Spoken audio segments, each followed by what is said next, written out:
নমস্কার বন্ধুরা, আজকে আমরা জানব গজকেশরী যোগ সম্পর্কে। গজকেশরী যোগটা কিরম যোগ? গজ অর্থাৎ হাতি, কেশরী অর্থাৎ সিংহের কথা বলা হচ্ছে। মানে যে ব্যক্তির সিংহের মতো বুদ্ধি হবে, এই হাতির মতো বুদ্ধি হবে, উত্তম বিবেক থাকবে, তারই সঙ্গে সঙ্গে সিংহের মতো রাজকীয় ভাব যার ভেতরে থাকবে, তার এই গজকেশরী যোগটা তার পক্ষে সম্ভব হবে, বা তার পক্ষে সমগ্র জীবন আরামদায়ক হবে। যশ, খ্যাতি, আর্থিক সমৃদ্ধি স্বর্গ স্পর্শ করবে। গজকেশরী যোগ থাকলে সেই ব্যক্তি সম্পূর্ণভাবে বিবেকবান হবে, বিচক্ষণ হবে, বুদ্ধিমান হবে এবং যথেষ্ট চেতন শক্তি থাকবে। এই ধরনের ব্যক্তি যে কাজে হাত দেয় সেই কাজকে সফল করে ছাড়ে। এই ধরনের ব্যক্তি রাঙ্ক থেকে রাজা হওয়ার ক্ষমতা রাখে। এই জন্য যদি আপনার এই গজকেশরী যোগটি থাকে, তো তাহলে বুঝবেন যে আপনি এখন যে অবস্থাতেই থাকুন না কেন, আপনি এতটা সফলতার চরমে যেতে চলেছেন আর এত সুখ ভোগ করতে চলেছেন যে আপনারা আন্দাজ পর্যন্ত করতে পারবেন না। তো চলুন, কোন কোন গ্রহ আপনার এই লগ্ন চার্টের কাছে, এই লগ্ন চার্টের ভেতরে কোন কোন গ্রহ কোন কোন পজিশনে অবস্থান করলে আপনার এই গজকেশরী যোগ তৈরি হয়, আজকে জেনে নেওয়া যাক। আপনারা আপনাদের যে কুণ্ডলি চার্ট আছে সেই কুণ্ডলি চার্টটা খুলে বসুন, তারপর দেখুন আমি যে যোগগুলো বলছি সেগুলো আপনার সঙ্গে মিলছে কিনা। প্রথমত, চন্দ্র যদি প্রথম ঘরে থাকে এবং বৃহস্পতির সঙ্গে যদি প্রথম ঘরে অবস্থান করে, তো এই গজকেশরী যোগটা কিন্তু তৈরি হয়। মানে কি, চন্দ্র থেকে বৃহস্পতির ডিস্টেন্স যেন 4th ঘরের দূরত্বে থাকে, 7th ঘরের দূরত্বে থাকে, অথবা 10th ঘরের দূরত্বে থাকে। আমি একটা উদাহরণে, সিঙ্গেল উদাহরণে এটাকে বোঝানোর চেষ্টা করছি।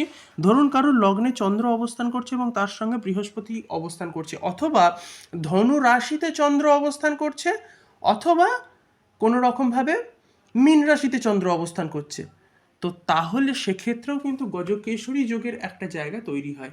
ধনু রাশিতে চন্দ্র অবস্থান করছে কিংবা মীন রাশিতে চন্দ্র অবস্থান করছে, এটা বুঝবো কী করে? যদি দেখেন প্রথম ঘরের এইখানটায়, এই ঘরটায় 9 বা 12 লেখা আছে এবং তার উপরে চন্দ্র অবস্থান করছে, বুঝবেন গজকেশরী যোগের কিছু অংশ প্রভাব এখানে পড়েছে। বুঝতে পারলেন? তো এই হচ্ছে বড় কথা।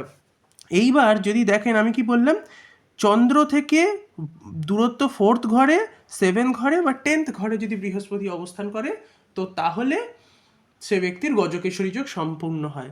তো সুতরাং যদি চন্দ্র এইখানে অবস্থান করে আর বৃহস্পতি যদি এইখানেও যদি অবস্থান করে, সেক্ষেত্রেও গজকেশরী যোগ হচ্ছে।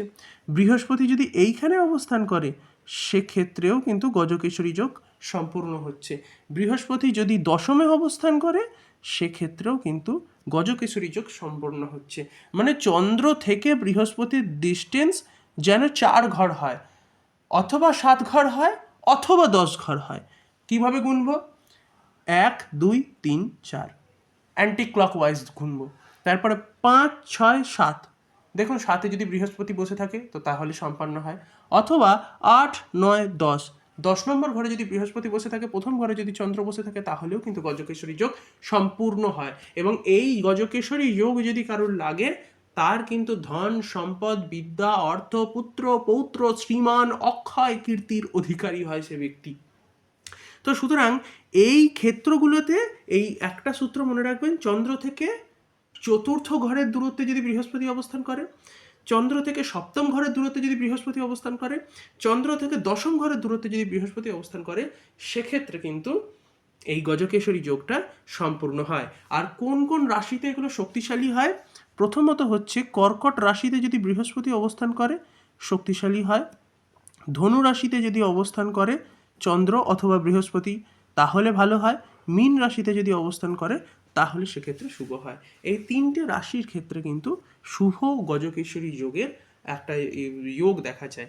কিন্তু যদি রাহু, শনি অথবা কেতুর মতো গ্রহগুলো যদি দেখা যায়, বিশেষত এই 3টে গ্রহের ক্ষেত্রে কিন্তু নেগেটিভ এফেক্ট পড়ে।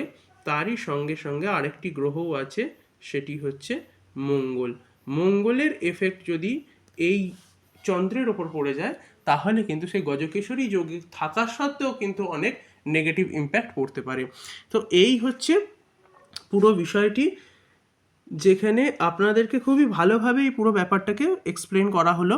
আশা করি আপনারা বুঝেছেন। যদি কোনো ডাউট থাকে অবশ্যই নিচে কমেন্ট করবেন। যদি কোনো ধরনের কনসালটেশনের প্রয়োজনীয়তা হয়, আপনাদের লগ্ন চার্ট থেকে শুরু করে আপনাদের যা কিছু অ্যাস্ট্রোলজিক্যাল কনসালটেশনস যা কিছু আপনারা নিতে চান, আপনারা অবশ্যই নিচে কমেন্টে একবার বলুন যে আমি কনসালটেশন নিতে চাই। আমি নিজের নাম্বার প্রোভাইড করে দেবো, আমার সঙ্গে যোগাযোগ করে নিতে পারবেন। ভিডিওটি নতুন দেখলে আপনি অবশ্যই সাবস্ক্রাইব করবেন এবং ভালো লাগলে অবশ্যই লাইক দেবেন। আমার সঙ্গে এতক্ষণ অবস্থান করবার জন্য আপনাদের অনেক অনেক ধন্যবাদ।